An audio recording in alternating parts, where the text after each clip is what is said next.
بسم اللہ الرحمن الرحیم۔ السلام علیکم ناظرین، ہم آپ کے لیے اتنی محنت سے ویڈیو بنا کے لاتے ہیں، آپ ہماری ویڈیو کو لازمی دیکھا کریں۔ اگر اس میں کوئی بھی غلطی نظر آئے تو پلیز ہمارے کمنٹ باکس میں ضرور بتائیے، کیونکہ غلطیوں سے ہی انسان سیکھتا ہے۔ حضرت ابراہیم علیہ السلام اور پرندوں کا واقعہ قرآن مجید میں سورہ البقرہ کی آیت نمبر 260 میں بیان ہوا ہے۔ یہ واقعہ حضرت ابراہیم علیہ السلام کے ایمان اور اللہ تعالیٰ کی قدرت پر ان کے یقین کو ظاہر کرتا ہے۔ حضرت ابراہیم علیہ السلام نے اللہ تعالیٰ سے درخواست کی کہ وہ انہیں یہ دکھائیں کہ مردوں کو کیسے زندہ کیا جاتا ہے۔ وہ یہ نہیں کہہ رہے تھے کہ انہیں اللہ پر یقین نہیں، بلکہ وہ اپنے دل کو مطمئن کرنا چاہتے تھے۔ اللہ تعالیٰ نے ان کی درخواست کو قبول فرمایا اور انہیں ایک عملی مثال دکھانے کا فیصلہ کیا۔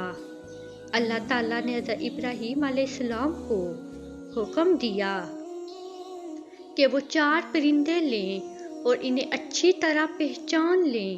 حضرت ابراہیم علیہ السلام نے 4 پرندے لیے، انہیں ذبح کیا اور ان کے ٹکڑے کر کے مختلف پہاڑوں پر رکھ دیے۔ پھر اللہ تعالیٰ نے انہیں حکم دیا کہ وہ ان پرندوں کو پکاریں۔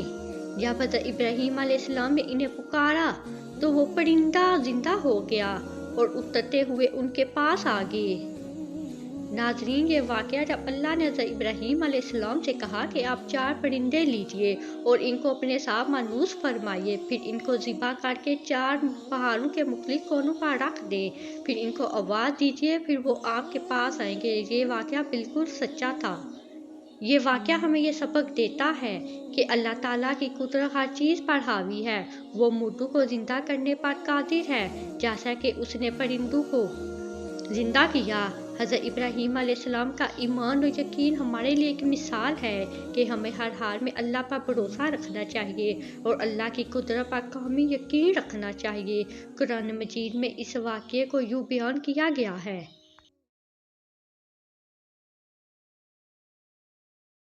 اور وہ وقت یاد کرو جب ابراہیم نے کہا، اے میرے رب، مجھے دکھا کہ تم مردوں کو کیسے زندہ کرتا ہے۔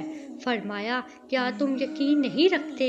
کہا، کیوں نہیں، لیکن یہ درخواست اس لیے ہے کہ میرا دل مطمئن ہو جائے۔ فرمایا، تو 4 پرندے لو، انہیں اپنی طرح مائل کرو اور انہیں ذبح کر کے ہر پہاڑ پر ان کا ایک ایک ٹکڑا رکھ دے، پھر انہیں پکار، وہ تیرے پاس دوڑتے ہوئے آ جائیں گے، اور جان لو کہ اللہ غالب اور حکمت والا ہے۔ یہ واقعہ ہمیں اللہ تعالیٰ کی قدرت اور ابراہیم کی گہرے ایمان کی یاد دلاتا ہے۔ ناظرین، یقیناً آپ کو یہ واقعہ بہت پسند آیا ہو۔